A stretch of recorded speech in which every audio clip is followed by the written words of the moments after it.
Denver, or at least of the season, I would say. And the heater in my house just broke. That is bad news. What's the good news? The good news is that I officially was successful on my hunt last week.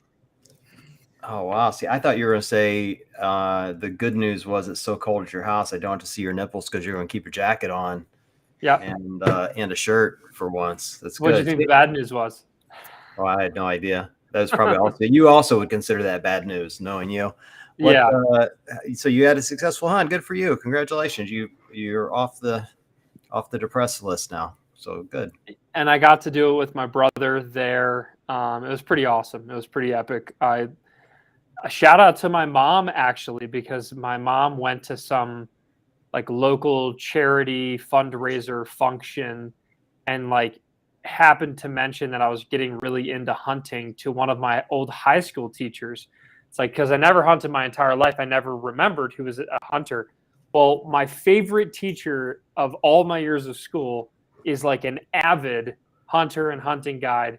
So I get on the phone with him. He talks for like an hour and a half straight without letting me say a single word, but like hooks me up with all these different spots and land and people and friends of friends and former students. And so we really, really lucked out there. So shout out to my mom for making that connection. And we were able to have a successful hunt last week. Lots of meat coming home. Buck or doe? Buck. First antlered animal, yeah. Nice. How many points? It was a 7-pointer. Wow, look at you. Yeah, actually almost 8, depending on. It was like 7.5, but yeah. Just like a guy. Yeah. Just like a guy. Justine, welcome to the show as I'm making crude humor. How are you? Thank you. I'm doing well. I have nothing to add to the hunting conversation except that I saw your posts and feel like the whole world can breathe a little easier now that you're out of your deep depression of no success on your hunting journeys. Yeah, so now it's a new kind of depression, though. It's, oh my gosh, how many months until hunting season again? You know what I mean? It's like it's called post-hunting season success depression. It's, it is what it is. But Justine, when, I'm not going to say if, but when you and Adam come visit in Denver, and also John, this extends to you, even though I know you're never leaving Cleveland because Cleveland's so cool. But if you come, we can feast. And I'll put it on the smoker, and it'll be delicious. Perfect. Awesome. I will hold you to that. That sounds great. Well, for everyone watching and who will eventually be listening when we drop this on the feed, Justine is our rest and recovery expert. She also owns Third Z, which you guys have heard us talk about a ton, and that Ben and I both personally take. And Justine, since the last time you were on, you got married. Right? We did. Yeah. Last New Year's Eve, we got married. Wow. It's been a while then. Congratulations. Thank you. Yeah. Coming up on a year. It's been over a year since I guess we did this last, which is crazy to think about. Wow. That is crazy. Where'd you guys go on your honeymoon? We went to Italy. Oh, wow. Look at you. World traveler. How was Italy? I hear it's amazing. It was amazing. I had never been. I've done some other traveling in Europe, but Italy, surprisingly actually exceeded my expectations. It was hard to get a bad meal or go somewhere that wasn't beautiful in Italy. It was great. When Ben went to Europe, he tried to kill himself in a hot tub. It was oh my gosh, I forgot about that. You impressed? I remember that story. Oh my gosh. Tell the story. I probably still smell like gasoline. It's a great story. Yeah. Oh man, that's a great story. So I was on vacation with my soon-to-be ex-wife. It was we called it our divorce moon. It was a great trip to Greece, and we were at this incredible hotel in Santorini, like very, very nice, fancy, obviously, and we're staying there. And I really wanted to read a book in the hot tub, so and Shelby had already hopped in the hot tub before and come out. And I was like, you know what? I'm going to read alone in the hot tub. So I hop in the hot tub and I was like, man, it smells good. They put a bunch of essential oils in here. Like I can see all the oils on top of the water. And I'm just kind of sitting in there. And it's like, man, this stuff is slimy. And then my skin started burning. And then I was just like, you know what? Now that I think about it, this smells like gasoline. And that's exactly what it was, is that it was gasoline had they had a gas tank up above the hot tub, and I guess they were doing maintenance, accidentally poked a hole in the gas tank. Gas tank pours into my hot tub only, and so I took a hot tub gasoline bath. And then they upgraded us to the presidential suite for like a couple nights. So Shelby was super excited, and I had burning skin and had to throw away my favorite bathing suit. So that's the story. So risk reward ratio, do you feel like it paid off? It paid off for some people. For me, I wasn't necessary. I would have like rather, I don't know, had like food or something, but you know, it was cool. We got some cool pics out of it. Some really nice, you know, made it look like we were rich enough. The presidential suite, which had its own gym in it. It was crazy. That's it was amazing. Nuts. You know, Ben, I love it when you take trips, Ben, because I feel like something like this always happens. Something always happens. We always get a good story out of Ben's trips, one way or another. Try to create some good stories. I know. It's terrific. Well, congratulations to you, Justine. And I'm glad you didn't have to take a gasoline hot tub while you were there. So yeah, no hot tubs for me. How was the food? I hear the food's like unreal. It is. And I'm a super big foodie. Like I love cooking. That's like all I want to do really is flavors. And so I had pretty high expectations, and it was really, really good. We did a cooking class as well. So I've tried to recreate some of the magic since I've gotten home. And it's tough. It's tough to come close to how good it is. What was your favorite meal, and what region or city was it in? Because I too went to Italy for my honeymoon back in the day. So I had this dish that was like a very simple fish dish. It was the red shrimp that comes out of the Mediterranean, and it was like a carpaccio with pink peppercorns, and it was unbelievable. And I know that sounds really strange, like you're probably expecting me to say some sort of pasta, and we had some really phenomenal pasta, but I just was blown away with how good the quality of the ingredients were. Like there was nothing excess in it. It was just like shrimp, oil, salt, and peppercorns. And I was like, I didn't even know shrimp could taste like this. I was like, is this real? Is this some kind of different fish that I've never heard before? Like it blew me away. It was so good. And we had that in Florence, actually. Okay, cool. Sweet. Yeah. Beautiful. It's amazing. Italy's the best. The gelato. Yeah. I have some food questions. So for Ben and I are kind of continuing this.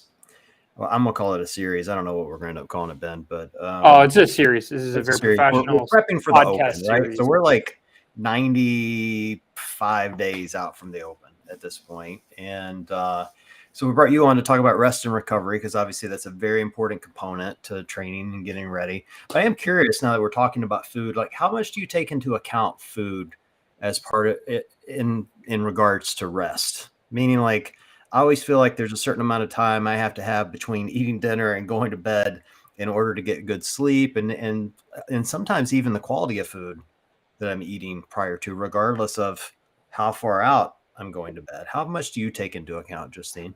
Quite a bit, actually. That's a really good point. There's a big body of research around kind of food and nutrients and then sleep. And there's some interesting stuff to suggest that people who don't have the best blood sugar regulation actually do well with a little bit of food right before bed. Like if you have some complex carbohydrates and some protein right before bed, that'll actually help some people sleep better through the night. People who have more poor blood sugar regulation, and also when you're really stressed out. So if you're kind of getting that like 3 a.m. like bing, like awake kind of thing, having a little bit of protein and carbs before bed can actually help improve your sleep quality. But the key there is a little bit. It's not a whole meal. And I've gotten, especially in the last few months, kind of bad for working until 7:30, 8 o'clock, and then being like, oh, I got to make dinner. And if I eat a whole, like, and I don't hold back. I like a good sized meal. Ben knows this about me. I'm an eater, and if put down some pizza, that's for sure. Yeah. If I have a normal sized meal for me, within about an hour of bedtime, I don't sleep as well. And it's crazy on my sleep tracker, like my Aura, which will show me kind of like your whole night of data. You can actually see your heart rate's like up until almost like 2 a.m. for me. And then it'll go down. So I don't really get into that restful phase until the last few hours of sleep of the night. And I think that's pretty consistent for a lot of people. I'm the same way. And I see like even with like metabolizing alcohol, kind of similar to where like my HRV will be low and my resting heart rate will be high until it gets metabolized or until I've, until my body's, I guess, processed or digested that really late night meal. And then it'll like drastically kind of drop into the zone, I guess. But yeah, I'm definitely the same way. What would you suggest then if you're looking for protein and some carbs, like Greek yogurt, cottage cheese? Like, are there how many scoops of ice cream would be the sweet spot? Baskin Robbins, like whatever. Maybe a scoop of ice cream mixed with some protein powder. I don't know. Yeah. Honestly, probably somewhere in the range of like 10 to 20 grams of protein. So if you do have like, if you're going to do a protein powder, like a scoop, right? And like literally probably a handful is sufficient of some sort of carbohydrate. So whether it's like cereal, ice cream, if that's your jam, although that I don't really think counts as a complex carbohydrate. I think that's going to kind of jack your blood sugar a little more than you want it to. Something that's going to be a little slower releasing. Agree to disagree. Yeah. Oats, wheat bread, something that's got some nutrients attached to it, so it kind of slows down the train a little in terms of your metabolism and how fast you're burning through the sugar. I've been during my training cycle, kind of leading into the open, I've been doing Greek yogurt at night before I go to bed, and that seems to work for me. I don't know, I'm not sure I'm suggesting that for everyone, but it's about 15 grams of protein, about 10 grams of carbs, or at least the brand that I'm using. Nice. Are you still tracking your macros every everything day? Oh my god, it's like nightmarish. I track so much stuff. It's like I just live on my phone. You love the math though. You like the math. I'm interested by the math. I wouldn't say I love it. Like I lead everything with protein, so I'm always interested what combinations get me closer to a better mix of macros than other combinations. Does that make sense? Like I have I'm trying to get to 178 grams of protein. That's my target every day. And so I'm only looking at that. I'm kind of taking into account fats and carbs because I have targets for both of those, but I have to hit the protein. Have to.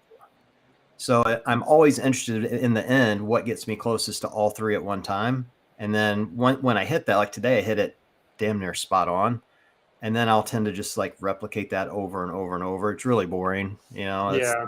That's like the dirty secret of good macro training. Your meals are often very boring. Yeah. I know they don't have to be, but I feel like they kind of have to for me, just the way my brain's wired. I remember back in the day when everyone was doing zone, like that was like a huge thing, which is just macros in some odd way of doing it. But when everybody was doing zone in the CrossFit community, like I remember like who was it? Rob Forte Rob, what the heck was Rob Orlando? Yeah. An OG guy. He was like releasing he's like, I eat this every day. And it fills these, this zone, and Matt Chan and like all these people were doing all these different zone things. And it was kind of just like the same thing every single day. Yeah, I do that. It's a lot of chicken and rice, a lot of steak and potatoes, a lot of veggies.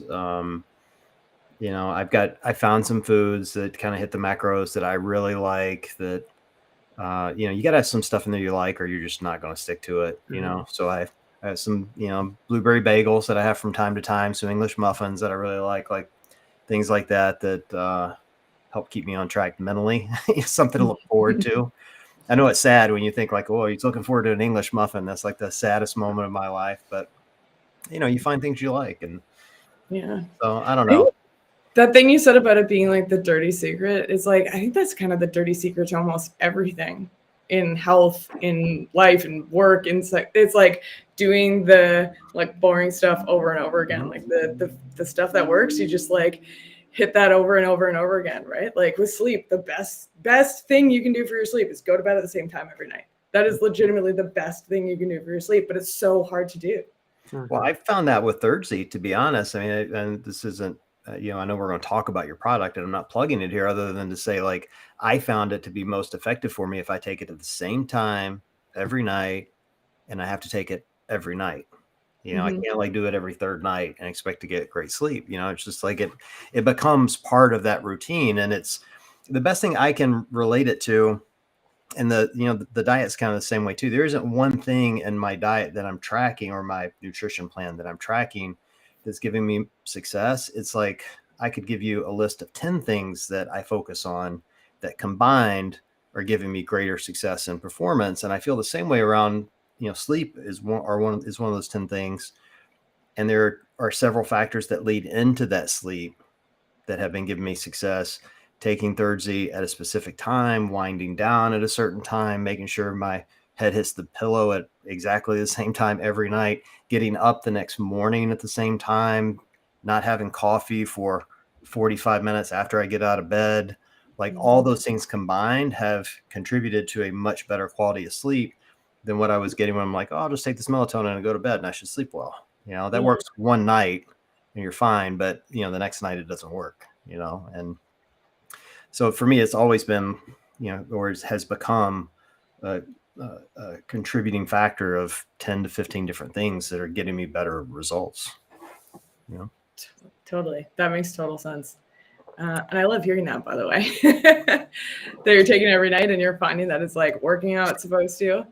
It's been interesting because now we've been selling for almost a year. And so I talk to people all the time now who have used the product, and I ask, that's one of the questions I ask them, like, are you using it every day, or are you just using it once in a while? Because some people are like, oh, I only use it if I've had a really hard workout that day, or if I know I like really need to be on and like perform really well the next day. And I find that I find it interesting to hear the different ways that people think about using different products, right? And so obviously, like, there's a lot of people, they use it one night and they feel like they can wind down better, and they notice that they have better sleep when they use it. So then they're like, okay, I'm going to save it for the nights when I need to do the special good sleep. And for me, I'm like, I want to do the special good sleep every night all the time. Right. That's what I want to, like, because then your body just gets so much better at doing those things that you do routinely and integrating those inputs, because your body is an efficiency machine, right? The more you do something, the more efficient it gets with its inputs and the better it gets at it. Right. It's interesting. My coach told me once, he's like, hey, look, you're going to have some bad meals. You're going to have some cheap meals. He's like, don't skip your protein intake. If you have a bad meal at lunch, don't skip your protein at night. Still take it. And in my mind, I don't know what that flipped in my brain, but I was like, that should apply to almost everything that's part of my routine. So now, like over the weekend, for instance, went out drinking with my daughters, and we're not going to advocate drinking for good sleep. But I think often people go, oh, I had some drink, so I'm not going to take third Z tonight, or I'm not going to do whatever's part of my routine. I still kept the rest of my routine. Told my girls, go out and go hit the bars without me. Daddy's got to be in bed at 10 o'clock. And I still take my third Z at, Dang, dude, double digits. That's pretty late for you. I know. But, I still took my third Z early. I still wound down, and still let my head hit the pillow. Now, the alcohol did disrupt my sleep some, but keeping that routine allows me to come back Monday and be right back in it without any disruption, Here's the question, Justine. Mm-hmm. I guess I'm probably answering my own question, but I'll ask it anyway. Caffeine, right? A lot of people use that as a supplement or a drug or whatever in the morning, and they use it to wake up, right? And it does have an effect, but it does have diminishing effect if you do it every single day. So the best way to maximize its effectiveness on like working out is you do one dose of like 400 milligrams once a week, right? For a specific workout, or maybe twice a week. But anything more than that, and actually caffeine like loses its like viability as an energy source. And as we've probably all have experienced, like there's a certain point where it's like, well, this doesn't seem to be working as much as it used to. And then myself coming back after a long period of not using caffeine, it was like, oh my God, right? Like I felt like I could shoot lasers out of my eyes. is anything like Third Z, or are there other things, like whether it's supplements, specifically sleep supplements or routines? Is there anything like that where it's like, hey, like I understand these people that say, oh, I just had a huge workout today. This is the day that I'm going to use my recovery tool. Is there any sort of dependency like that where it has diminishing returns, or is it different? Yeah, there's lots of stuff that has that. So I think there's a kind of like a differentiating factor here where like the thing about caffeine is caffeine actually has receptors in your brain. And when you are drinking caffeine regularly, the sensitivity of those receptors decreases, right? And in some cases, your brain will even actually produce fewer receptors for that thing. Mm-hmm. And so anything where you have receptors like that, your body will often build the tolerance to. So alcohol works that way. Benzodiazepines work that way along your GABA sites. And it's one of the reasons why illegal recreational drugs do that as a well. lot of them do that, right? And That's the guy who lives in Colorado, Yeah. you know. Oh, they're but legal now, dude. looking at like a lot of the ingredients in Third Z, and that this is part of the reason why I made it the way that I did, is that it actually has nutrients that don't operate the same way, right? Like you don't have a specific receptor for magnesium. Your body just needs magnesium and needs a lot of magnesium to actually build other stuff that you then have receptors for, right? Same thing with like the tryptophan. Your body doesn't have specific receptor sites for tryptophan. It has receptor sites for melatonin and serotonin that uses tryptophan to build. Same thing with the collagen. You have their amino acids and you kind of eat those and then your body absorbs them and then it reworks it into new tissue. So because of that, the only two things that are in it that may have kind of diminishing returns are the L-theanine, but L-theanine is also an amino acid, and there isn't actually any evidence in the literature that you do build up like a resistance to the effects of L-theanine. And then GABA. And so GABA is an interesting one because it is a neurotransmitter, and that might be the only ingredient in the PM recovery collagen that you would develop a like lesser response to over time. Gotcha. Cool. Yeah. Interesting. There were so many words in there I didn't understand. So really? many words. Do we need to read? No, Shane, if you could explain that, except only use numbers, then our fellow host will be able to understand. Put it in a spreadsheet. Get up some crayons. No, I understood the magnesium part hits hardest for me because I feel like that's my nutritionist has made a point to tell me I need magnesium. I mean, I've had blood tests that have told me that. Like and from a recovery standpoint, sleep is a monster thing that I need. Protein's a monster thing that I need, and magnesium is something I need in my life. And that's something I've liked about Third Z is it's just an easy way for me to get it in without having to take one more pill, or one more powder. It's like, yeah, well, I take so many now as it is. I mean, I swear to God, it's like a pharmacy over here at this age. But that's what I like about Third Z is that, it's right there, and it's essential, I think, particularly as you age to make sure you have that for recovery. Yeah.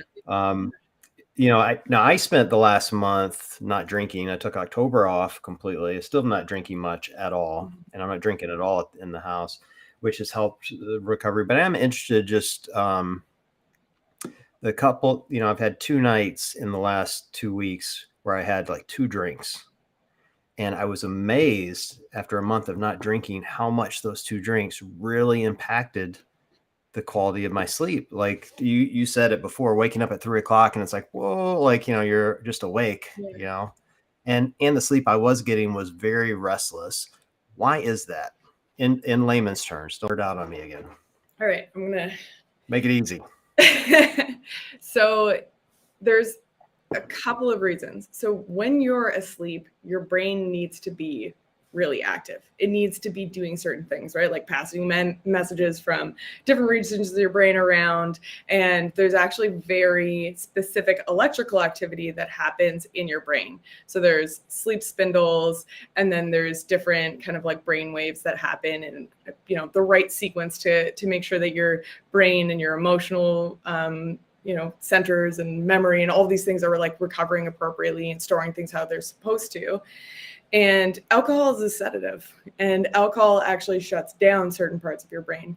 And so specifically, it interrupts REM sleep, so like your dreaming sleep. So your brain's not actually able to produce the right types of brain waves that it's supposed to in order to store memories, which is interesting because most sleeping pills also do that. And there's some research that shows now that not only do you not form appropriate memories of like whatever the day or occasion was that had occurred prior to that sleep, there's actually deletion errors that happen. So you'll actually lose parts of existing memories sometimes in your brain after you've taken a sedative or drink alcohol, because of how it affects the electrical activity in your brain when you're supposed to be sleeping. And that's why you feel so restless, is because your brain's never actually resting. It's never actually like appropriately restoring its function. And so parts of it that are supposed to be like more dormant and kind of turned down aren't doing that in the appropriate way. And then the alcohol is also interfering with the electrical activities or the brainwaves that are supposed to be happening as well. How long does it take for that to reset? Will it be gone? Like, should you be back to good sleep the following day? Yeah. That's a really good, I cannot remember what the half-life is of alcohol, although I know it is dose dependent as well, right? So it's going to take, if you drink a lot, that's going to take longer for your system to clear. And I think there's some genetic variability too as to how quickly you can clear alcohol out of your system. So all I heard is I should have drank to pass out, and then I would have been fine. That's what I heard. All I heard is I hope that it deletes the memories that I no longer want, right? That's a bit of Russian roulette there. Right. And I am genetically gifted to process alcohol.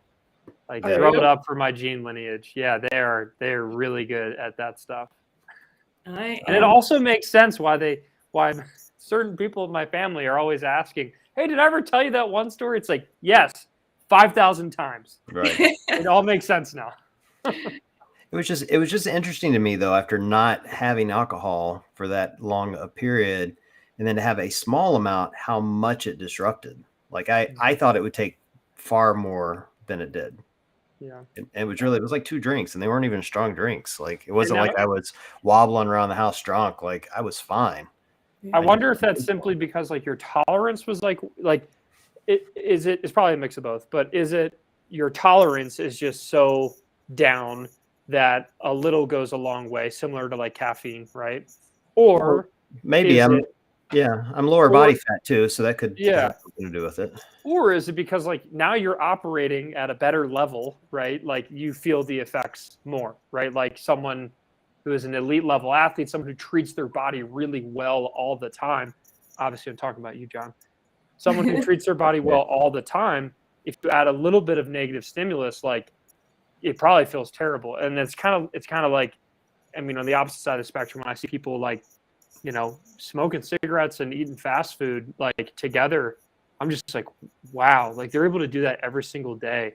And that, I just don't understand how the body even functions anymore, but they're able to, like, that's normal for them. So that'd be interesting to see which version of that it is. I mean, it's got to be both, right? Yeah. Like both what you feel like is normal becomes normal. Right. And then also your actual ability to take in these chemicals decreases. Mm-hmm. I did a Whole30 at the beginning of 2020, and my alcohol recovery has never recovered. I jokingly said so in a Whole30, it's like, you know, a very like clean paleo-ish diet with no. I've done a Whole5. No. Yeah. And I said to Adam at one point after, I was like, I think the trick is that we just never should have stopped drinking. Because it sucks. You want to have like a cocktail and a glass of wine with dinner and not have it ruin your life for the next 24 hours. But do you, right? Because like I'm sure that you probably drink less now, which obviously the health benefits of that are, you know, there's volumes and volumes of evidence that shows just like there's really not hardly any benefit, and certainly way worse implications than kind of were ever previously realized in terms of whether it's mental clarity or mental longevity, like all kinds of different stuff. That's not true, Ben. I'm funnier when I drink. Girls are prettier when I drink. There's so many benefits. That is true. So many benefits, and I'm prettier when other people drink. Is so many benefits. So on that, I have a funny story. The first time I ever got drunk, I didn't know it, because I didn't have a sip of alcohol until I was 27 years old. Okay. Not a single sip, except my freshman year of college. My suite mates were all underage, obviously, but my suite mates, they basically spiked milkshakes that they had made with like Everclear. Like it was like just pure disgusting alcohol they mixed in with like a McDonald's milkshake. And I didn't know that they had mixed in alcohol. So like they tried and they're like, well, this is terrible. So I like come in late to the party kind of, and there's milkshakes laying everywhere. And no one's eating them. And I'm like, you guys can eat those milkshakes? And they all kind of looked at each other and they're like, no. And I was just like, I love milkshakes. So I proceeded to eat like 4 of them. And I was like, this tastes weird, but I love ice cream. No. Well, So I ate every single one of them. And they didn't tell me that I was drunk until 5 years later because they thought I was going to get so angry. But that night, I remember I was rapping Eminem in the hallways. I was just like going to people's door and talking to them. And I'm like, what the heck got into me? And they kept it a secret for 5 whole years. Wow. Well, it's funny you should say that, Ben. When I was in Cincinnati over the weekend visiting my daughters, and my oldest has just turned 21, and so we were going to do some drinking, or they were going to do some drinking. I was going to hang out with them, and we'd gone to dinner, and they'd had a couple of drinks at dinner. And when they're over, they're like, "Hey, let's go for ice cream." There's an alcohol-infused ice cream shop right around the corner, and I'd never heard of such a thing. Yeah. I'm like, are you serious? They're like, yep, we're going. And it was thank God it was closed. Thank God. They probably would have put me over the edge. But I'm like, man, who thinks of this stuff? So to your point, Justine, there's your complex carbohydrate right before bed. Be great. Yeah. Can you nap your way back to kind of good recovery after that? You can. It helps. There's kind of like a bleak through line in some of the sleep research that's basically like what the sleep that you don't get, you forego. Like the idea of catching up on sleep doesn't really work in terms of, think of like any given day. If you were, working on a scale at the gym and then you drank that night and then you fell asleep and then you didn't consolidate those skills as well. You can't have a do-over on that, right? You just didn't do it. Like your brain just didn't do that thing. Doesn't mean you can't go back, practice again, sleep, and then you're going to get it, right? But whatever kind of the memories, the skill acquisition, the functionality, the emotional regulation that was supposed to happen, that's gone. But you can, like napping, yeah, you're gonna, and especially if you've lost a lot of deep or REM sleep, when you nap or the next time you sleep, your body will like preferentially kind of top itself up on whatever you're most in need of, which is kind of cool. Interesting. Yeah. So I'm going to ask for a refresher, but I think I have all this in my mind from the last time you were on. We were talking about all the things you have to get good rest, which is get your morning sun, get up in the morning, get your morning sun, 15 minutes or so, maybe longer. I don't remember. No caffeine past like noon to 2 p.m. probably be about right. We mentioned earlier, proper nutrition, cut off at the right time,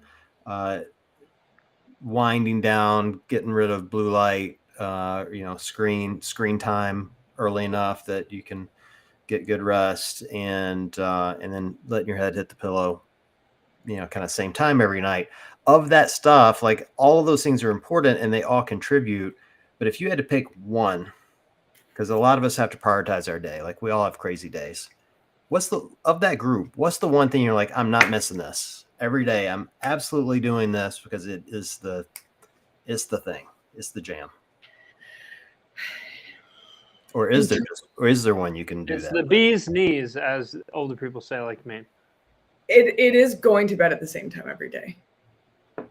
So keeping your circadian rhythm on point is the kind of the most important thing, because then all the other dominoes, as long as your brain has sufficient nutrients and you haven't done something like drunk a bunch of alcohol, that kind of thing, keeping your circadian rhythm going on a good cadence is really important, and will, for a lot of, I don't talk a lot about sleep pathologies or like where things go really wrong, right? Like insomnia and that kind of stuff. That's kind of outside of the scope of what we really want to talk about. But most, even things like insomnia, depression related sleep problems, that kind of stuff, will improve with an improvement in circadian rhythm. So really just like making sure you're going to bed at the same time every day. And that's actually what the morning light is intended to do, is help set your circadian rhythm. Yeah, I'm not good at that, especially right now where the sun's going down at noon. It sucks. Yeah. I don't like daylight saving time. I hate it so much. I just swear to God, it's like go watch the sunset at 2 p.m. And I struggle to get up in the morning and go outside, particularly in Cleveland when it's cold. Can you? Is there an artificial light you can use? I know it's like sounds like cheating, but I gotta ask. I'm always looking for a shortcut. Oh yeah, you totally can. You just need a little bit more exposure to it. So you know those, you can buy them, they're like happy lights.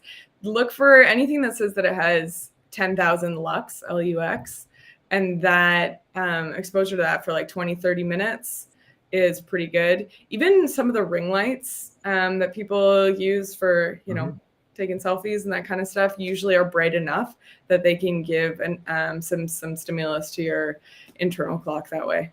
Oh, Santa, Happy Light. Is that the real name, or you just pulling my leg? No, that's, I mean, there might be one called Happy Light, but that's, you know, the SAD, like the seasonal affective disorder. Yeah. So one of the ways to also, light therapy is also really helpful for that. So speaking of daylight savings time, get yourself a Happy Light. Happy Light. Well, see, I'm in Cleveland.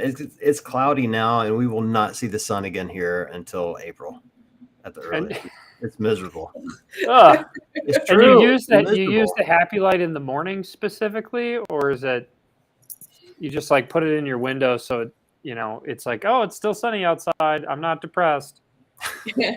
I use mine specifically in the morning, but I think there's becoming like an increasing amount of evidence that like more light exposure during the day full stop is a good thing. So you could probably use it even like in the afternoon and stuff like that. I would, again, turn it off once the sun starts to go down, so your body starts to realize that that's what's coming. I'm gonna make a smart house at some point when I'm not poor, and it's gonna be great because I'm gonna pre-program it to just all the lights are happy lights, and in the morning as I wake up, boom, it all comes. It's like the sun is in my house, and then as the day goes on, it just like tones down, and then it turns red or whatever to help you sleep. I think that'd be awesome. I think this is a problem for people this time of year, though. Like, you know, I'm basing my life off of the horrible weather here in Cleveland, but you know, sun comes up later in the mornings now. It goes down earlier in the evenings. It's cold, so I'm not walking my ass outside at 7 a.m. when it's 10 degrees outside and snow on the ground. Like, I'm just like, I'd rather just not sleep. I'm going to be honest. Stay up. It's not fun. I hear that. It is really hard to plan your whole life around your sleep. It's one of the reasons why I made a sleep supplement, because there's just like, it's just the facts of reality, right? Like we all have other things to do. Like the only reason we want to sleep is so we can be better at the other things that we want to be awake for. We don't want to have to plan our whole lives around sleeping well. Well, I can tell you recently though, I have had, you know, we've had a very warm fall, and there have been many days where I've like gotten up early to go outside and either do work or go for a walk or whatever. And I feel so much better throughout the entire day, not just when I'm getting ready to go to bed. I also find myself at the end of the day, like yawning, like, why am I so sleepy? And it's occurring to me that my body's like has figured out it's getting close to bed, you know?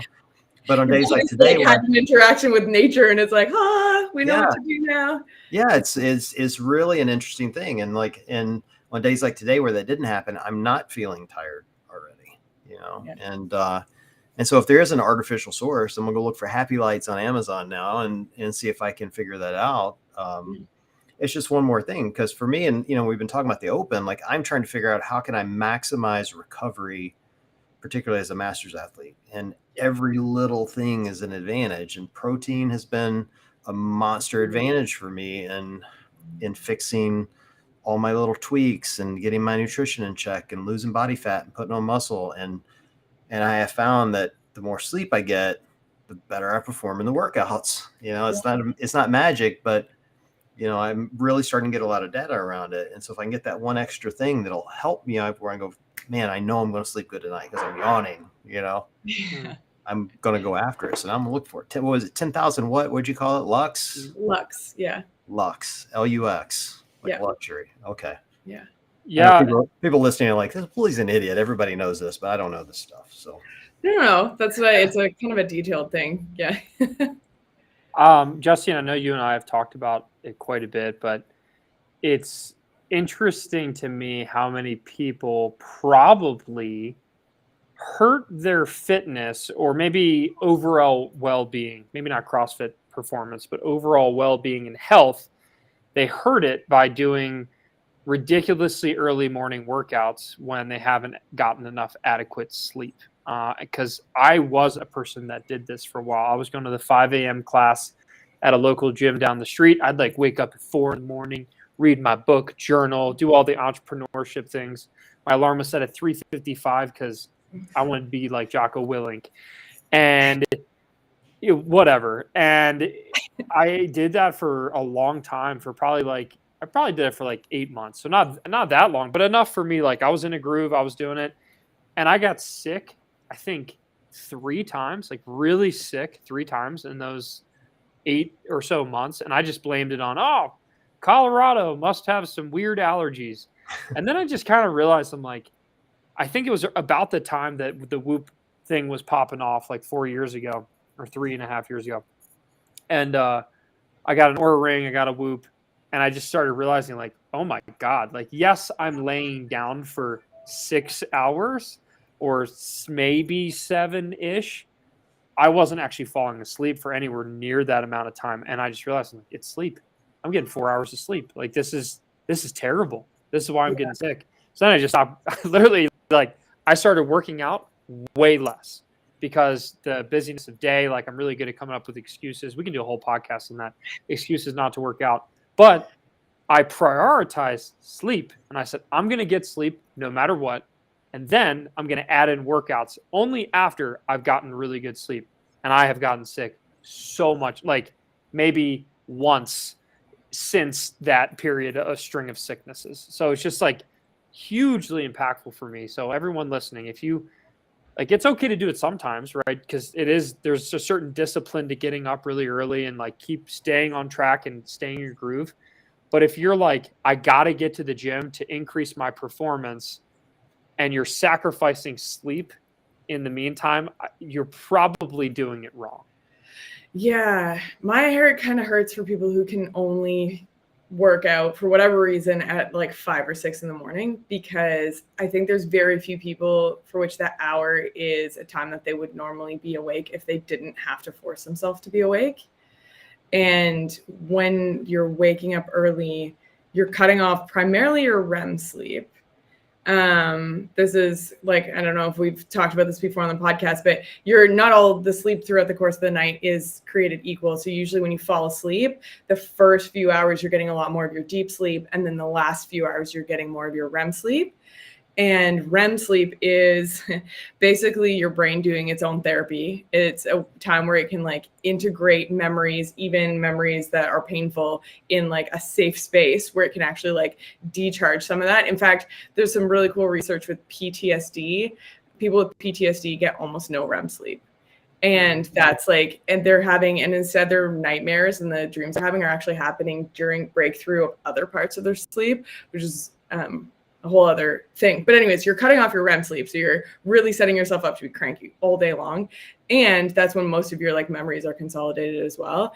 And it's just straight up very important for your brain to do that every night. Yeah. And there's people I think try to overcomplicate it and put names on, there's night owls and morning larks or whatever. Really, it's just that most people have a time where they naturally want to fall asleep and wake up. And the more that you try to force yourself to exist outside of those hours, the rougher you're going to feel, the worse your immune system's going to function. And honestly, it's going to be worse for your overall health and fitness. Did you say this topic 100%. Makes your hair hurt? Is that what you said? Makes your hair hurt? Heart.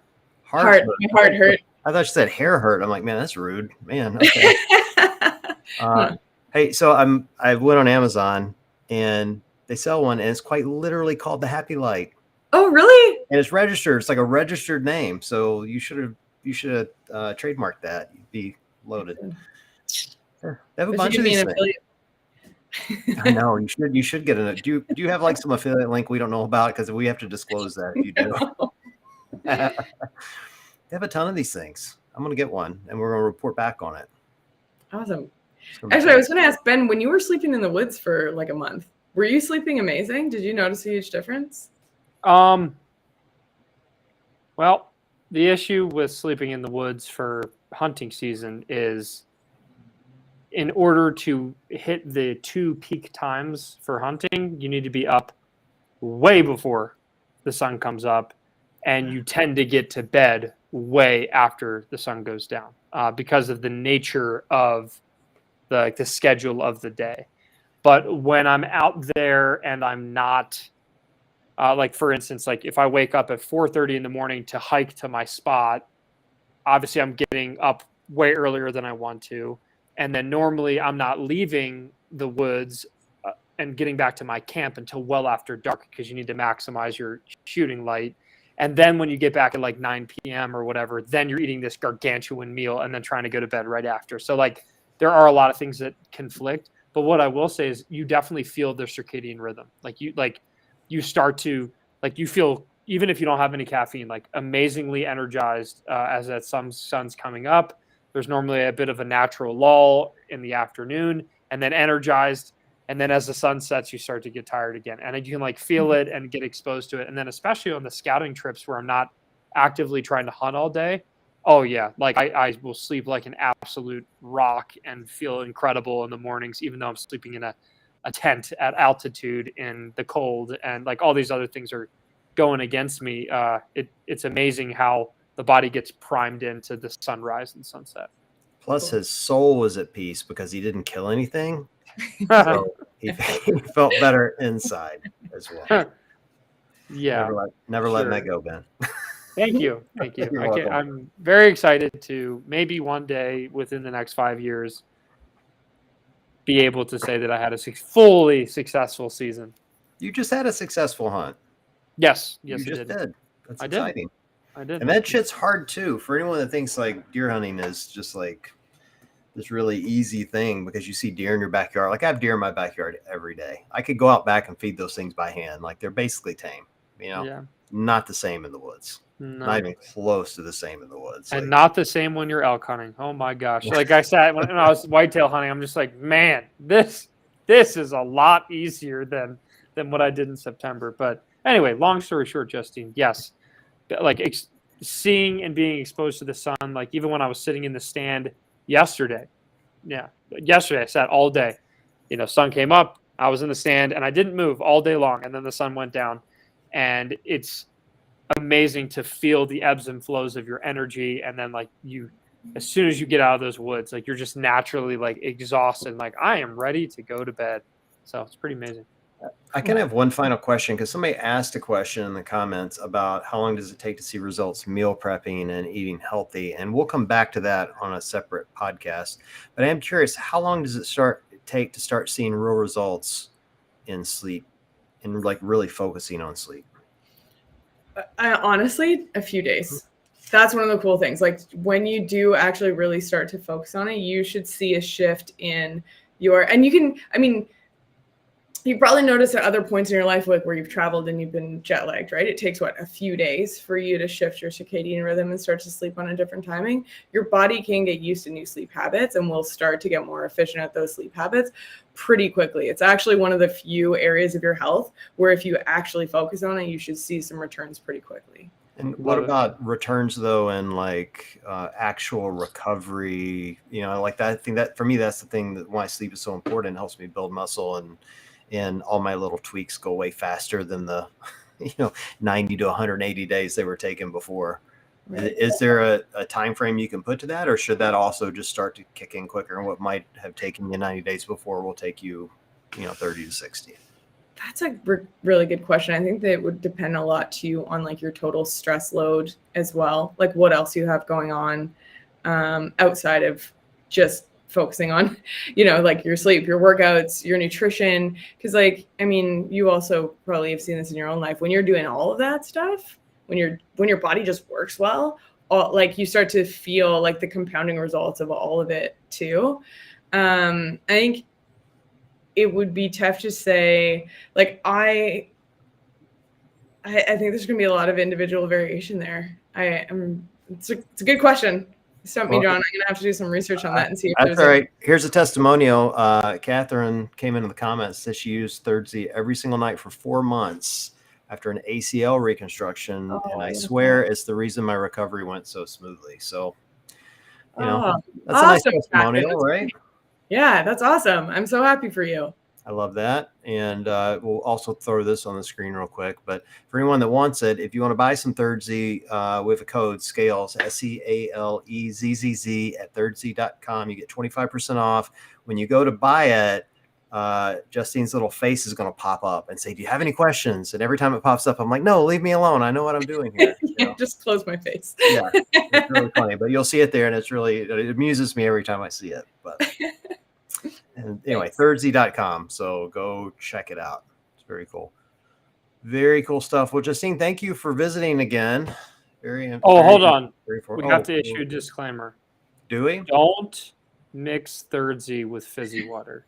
Yeah. Don't mix it with fizzy or vodka. Either one. I thought I had the best idea because I love my little sparkling waters, you know, the ones that taste like it sat next to a lemon for a few days or something like that.